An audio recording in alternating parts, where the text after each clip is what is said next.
Oui,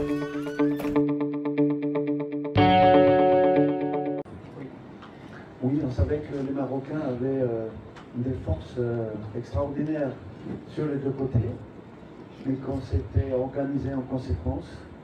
On avait envie de ne pas se laisser déborder par les flancs et dans l'ensemble, les consignes ont été respectées.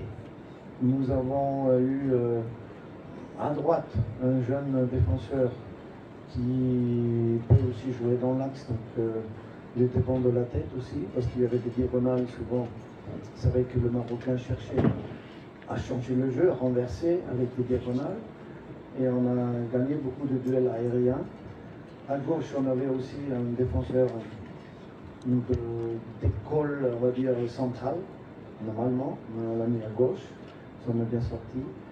Et c'était d'avoir 4 bons défenseurs aussi en l'air, parce qu'on savait que beaucoup pouvaient jouer aussi dans les duels aériens.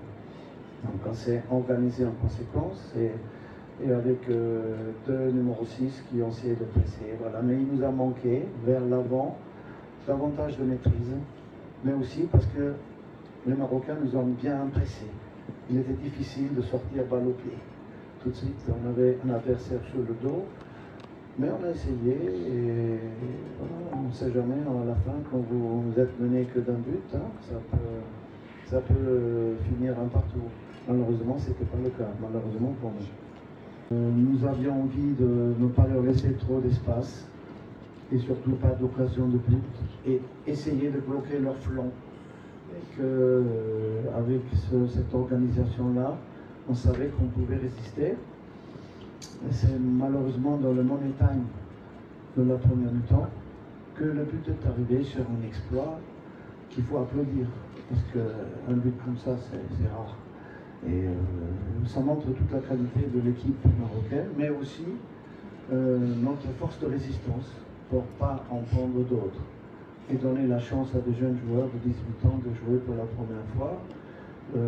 C'est un petit clin d'œil pour l'avenir, pour la jeunesse, et ça promet.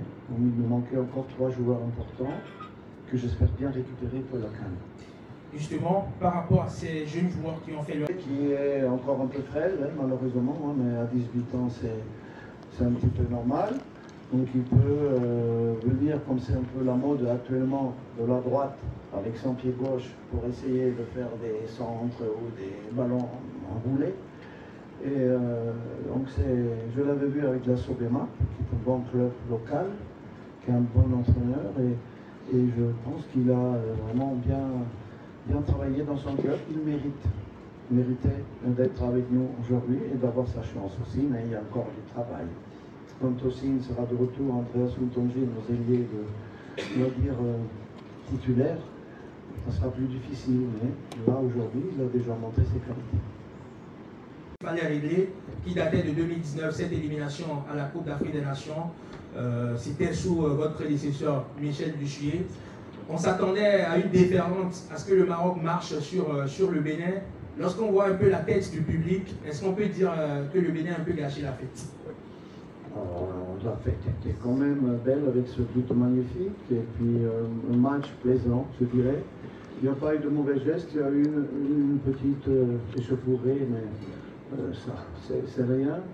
J'ai pas eu l'impression qu'il y avait de la vengeance ou de sentiment que les Marocains voulaient.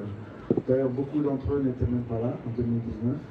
Donc, la vengeance, c'était plus peut-être pour certains réseaux sociaux que pour les joueurs. Sur le terrain, on a vu un match fair play, un arbitrage d'un premier mi-temps un peu à sens unique, mais je pense que le Maroc a montré que c'est vraiment l'équipe numéro 1 en Afrique actuellement. On a bien résisté, on a fait mieux que la Tunisie ici, donc c'est pas rien. On est battu, mais on peut sortir de là avec le sentiment d'avoir fait un bon travail. قبل ما تخرجوا ما تنسوش تابوناو في العشان يوتيوب وبارطاجيو الفيديو وديروا جيم وتابعوا الدار على مواقع التواصل الاجتماعي.